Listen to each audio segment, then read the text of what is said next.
देकर अच्छी सीख हमें सिखलाता है कौन? चाचा हाथी, चाचा हाथी। कालू पहेलिया ने खड़ी की सांप्रदायिकता की दीवार। कालू पहेलिया जू से भागा हुआ एक शैतान लोमड़ था। वो अपने 3 पेंगुइन साथियों पिप, पॉप और पिपिन के साथ मिलकर जानवरों को भ्रमित करने और जंगल में अशांति फैलाने का काम करता था। बहुत दिन हो गए जंगल में आए हुए, हम खुलकर घूम भी नहीं पा रहे हैं। सुना है कि चाचा हाथी के नाम से एक हाथी जंगल के जानवरों को सच्चाई और ईमानदारी का पाठ पढ़ाता है। हाँ, और वो जंगल के इकोसिस्टम और जीवन की श्रृंखला को बचाने की बातें भी करते हैं। हाँ, चाचा हाथी एक बुद्धिमान हाथी हैं। जंगल में सब उनकी बात मानते हैं क्योंकि वो पवित्र ग्रंथों के लेखों के बारे में जानते हैं। जीवन में उनकी उपयोगिता से जीवन मूल्यों को बढ़ाने और वास्तविक जीवन के उद्देश्य को समझने की बातें करते हैं। मुझे तो कुछ भी समझ में नहीं आता। पता नहीं वो क्या अनाप शनाप बातें करते रहते हैं।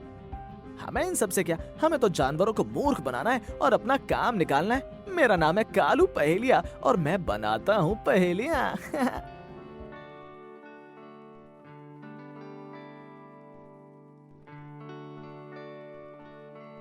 चाचा हाथी, जंगल में लकड़बग्घों और भालुओं के बीच लड़ाई छिड़ गई है। वो शायद अपनी धार्मिक मान्यताओं को लेकर आपस में भिड़ गए हैं। चलो चलो चलकर देखते हैं। चाचा हाथी घटना स्थल पर पहुंचते हैं। चाचा, लकड़बग्घों ने इस लड़ाई की शुरुआत की। इन्होंने हमारे पवित्र पेड़ पर पत्थर और कूड़ा फेंका। हम सारे भालू अपने समुदाय के पवित्र पेड़ की पूजा करते हैं और उनकी रक्षा करते हैं। हमारा मानना है कि ये पवित्र पेड़ हमारी ऊर्जा का स्रोत है और हमेशा से हमारा मार्गदर्शन करता रहा है। ये पेड़ हमें थकान से शीतलता और आराम भी प्रदान करता है। ये बौद्धिक रूप से हमारे विकास में मदद करता है। हम अपने पूर्वजों की तरह ही इस पेड़ को पवित्र मानते हैं। इन लकड़बग्घों ने हमारे पूर्वजों के पेड़ को भला बुरा कहा और इस पर पत्थर फेंके। चाचा हाथी, ये लड़ाई तो भालुओं ने शुरू की थी। इन्होंने हमारे पूर्वजों की पूजनीय गुफा, जहाँ से हमें जीवन जीने की ऊर्जा प्राप्त होती है और संरक्षण मिलता है, उनको गंदा किया। गुफा के ऊपर चहलकदमी के निशान है। वहाँ गंदगी और मधुमक्खी के छत्ते पड़े हैं। हम वहाँ गए जरूर थे, लेकिन लकड़बग्घों की पवित्र गुफा के बारे में हमें भी पता नहीं था और हमने कोई गंदगी नहीं फैलाई। ये सब सरासर झूठ है चाचा हाथी। ठीक है, आपस में लड़ना झगड़ना बंद करो। मुझे लगता है कि ये किसी अन्य जानवर का काम है जो तुम दोनों समुदायों की धार्मिक भावनाओं को ठेस पहुंचाकर आपस में लड़वाना चाहता है। पवित्र पुस्तकों में बताया गया है कि हम सब एक परम पिता परमेश्वर की संतान हैं। हमारी मान्यताएं अलग हो सकती हैं, लेकिन हमारे जीवन का मकसद एक ही है और जो हमें मिलजुल कर रहने और अपने आत्मीय गुणों का विकास करने को प्रेरित करती है। चाचा हाथी एक कहानी के माध्यम से सबको समझाते हैं। एक समय की बात है, एल्मवुड के एक सुंदर से गांव में विभिन्न समुदाय के लोग रहा करते थे, जिसमें 2 समुदाय के लोग प्रमुखता से थे, लेकिन वे अनेक मुख्य अवसरों पर एक दूसरे से झगड़ते रहते थे। परंतु वहीं पर बच्चे एक दूसरे के साथ मिलजुल कर खेलते थे। उनके बीच किसी भी तरह का कोई वैमनस्य नहीं था। पता नहीं क्यों समीर, हमारे गांव में लोग अपनी भिन्न भिन्न मान्यताओं के कारण बार बार आपस में टकराते रहते हैं। हाँ रजिया, इसी वजह से आज हमारा गांव मुख्य सुख सुविधाओं से वंचित रह गया है। अगर हम सब मिलकर चलें तो बड़ी परियोजनाओं को हम अपने गांव में आसानी से लागू कर सकते हैं और पूरे गांव को समृद्धि और नवीनता की ओर ले जा सकते हैं। रजिया और समीर पढ़ाई में बहुत अच्छे थे। दोनों ने मिलकर गांव में बच्चों की पंचायत का गठन किया था। रजिया दिव्यांग थी, लेकिन दिव्यांगता उस पर कभी हावी नहीं हो पाई। वो और समीर दोनों मिलकर गांव में विभिन्न समुदाय के लोगों और बच्चों में एक होकर चलने की बात करते थे। एक अन्य दिन बच्चों की पंचायत में, हम सब एक ही प्रेम करने वाले परमात्मा से आए हैं। पृथ्वी एक देश है और संपूर्ण मानव जाति इसके नागरिक हैं। पवित्र ग्रंथों के लेख हमें सिखाते हैं कि प्रत्येक मनुष्य के पास परमात्मा के उपहारों एवं उसकी वास्तविक चमक का एक हिस्सा है। वो सबके प्रति दयालु है। मानव जाति उसकी भेड़ें हैं और वो उनका असली चरवाहा है। मुझे लगता है कि भिन्न भिन्न धार्मिक मान्यताओं और मतभेदों के कारण हमारे बीच भी एक दिन दरार बन जाएगी। सही कहा सागर। इसीलिए हमें अपनी पंचायत में हमेशा एक सहमति से एक समाज के गठन पर जोर देना चाहिए। समय बीतता जा रहा था, किंतु कोई परिवर्तन के चिन्ह दिखाई नहीं दे रहे थे। पूर्वाग्रहों से ग्रसित दो विभिन्न समुदाय किसी एक संगठन की सहमति नहीं बना पा रहे थे। मौसम बदला और प्रकृति ने एक नया मोड़ लिया। आज तक ऐसी बारिश पहले कभी नहीं देखी। हमारे पास के प्रदेश से बांध का पानी बारिश के चलते खोल दिया गया है। कहीं ऐसा ना हो जाए कि हमारा गांव भी बाढ़ की चपेट में आ जाए। हुआ भी कुछ ऐसा ही। गांव में बाढ़ आ गई। सारा गांव जलमग्न हो गया। गांव के लोगों में नोक झोंक जारी थी। हे प्रभु, ये क्या हो रहा है? इस तरह तो हमारा गांव, हमारे कृषि और हमारे मवेशी सब खत्म हो जाएंगे। हे प्रभु, मदद करो। हम गाय को माता मानते और पूजा करते हैं। इस तरह से हम प्रकृति में मौजूद अन्य चीजों जैसे जल देवता और नदियों की भी पूजा करते हैं, जिससे हम भविष्य में किसी भी प्राकृतिक आपदा से सुरक्षित रहें।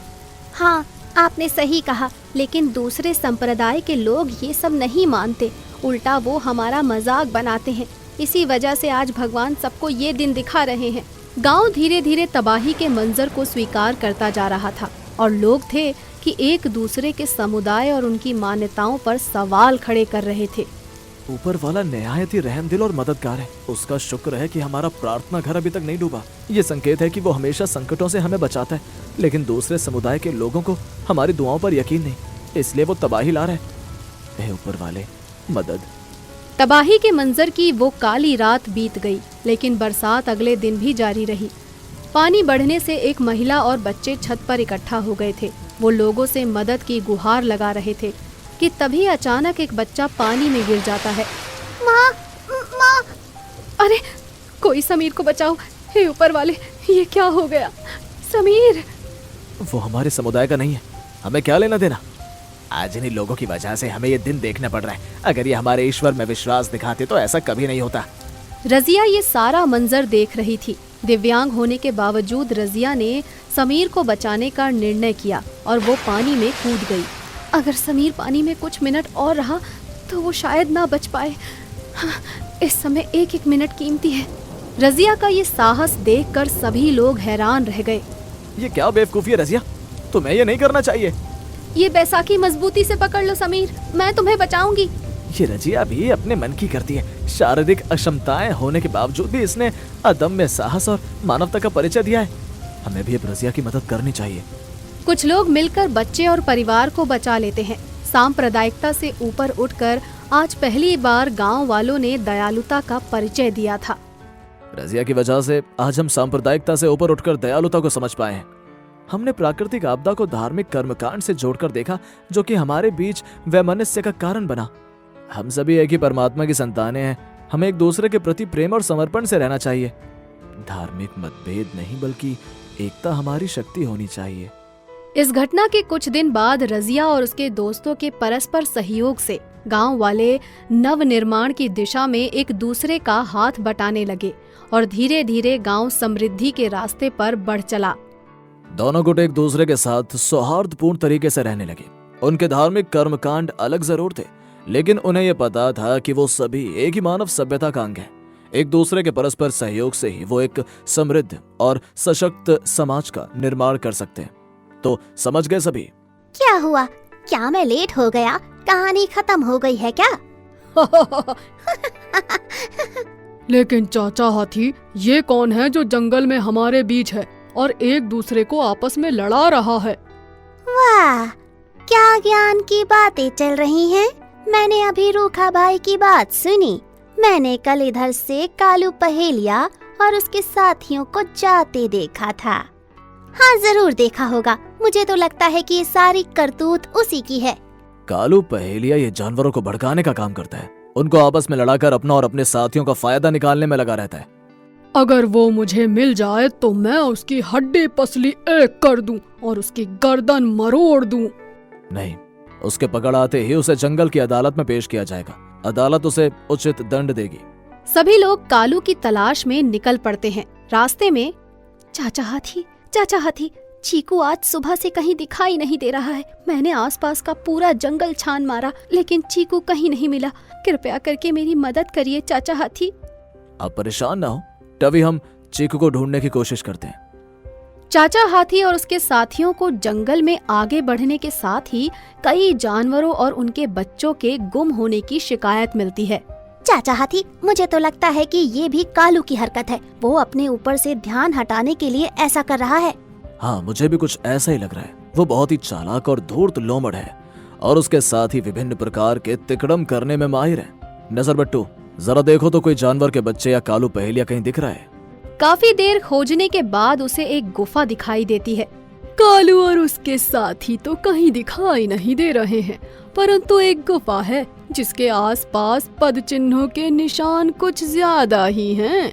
नजर बट्टू के मार्गदर्शन में सारे जानवर गुफा के पास पहुंचते हैं।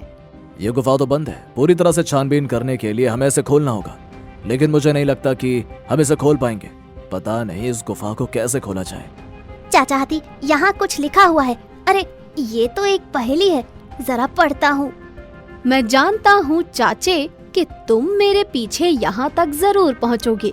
पहेली को हल कर दो और छुड़ा लो अपने साथियों और छोटे बच्चों को। परंतु याद रहे, अगर तुमने ज्यादा देरी की तो ऑक्सीजन की कमी से जानवर ज्यादा देर तक गुफा में जिंदा नहीं रह पाएंगे। क्या है पहेली? पहेली, तुम ना बुलाओ तो भी मैं आ जाऊंगी। ना भाड़ा ना किराया दूंगी, घर के हर कमरे में रहूंगी। पकड़ना मुझको तुम पाओगे, मेरे बिना तुम एक पल भी ना रह पाओगे। बताओ तो मैं कौन हूँ? हवा। दूसरी पहेली, अगर प्यास लगे तो पी सकते हैं, भूख लगे तो खा सकते हैं और ठंड लगे तो जला भी सकते हैं। बोलो मैं हूँ क्या चीज?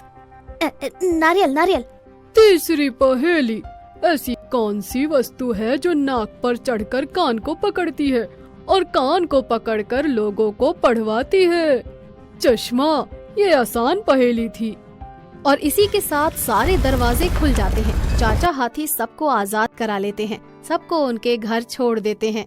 चाचा, अब तक कालू हमारी पहुंच से कोसों दूर जा चुका होगा। हमें पहेलियों में लगाकर खुद रफू चक्कर हो गया है वो। कालू ने ऐसा प्लान किया जिससे हम पहेलियों में उलझे रहें और उसे पकड़ने के लिए उसके पीछे न आ जाएं। खैर, कालू को तो हम बाद में भी कभी पकड़ लेंगे और जंगल की अदालत में पेश करेंगे। महत्वपूर्ण ये है कि हमें पूर्वाग्रहों को छोड़कर इस पूरी दुनिया को अपना घर मानना चाहिए और संपूर्ण प्राणी जगत को अपना परिवार। वो जो परमात्मा है, सर्व दयालु है, वो अपने हृदय में संपूर्ण मानव जाति को एक आत्मा और एक शरीर के रूप में देखने की इच्छा रखता है।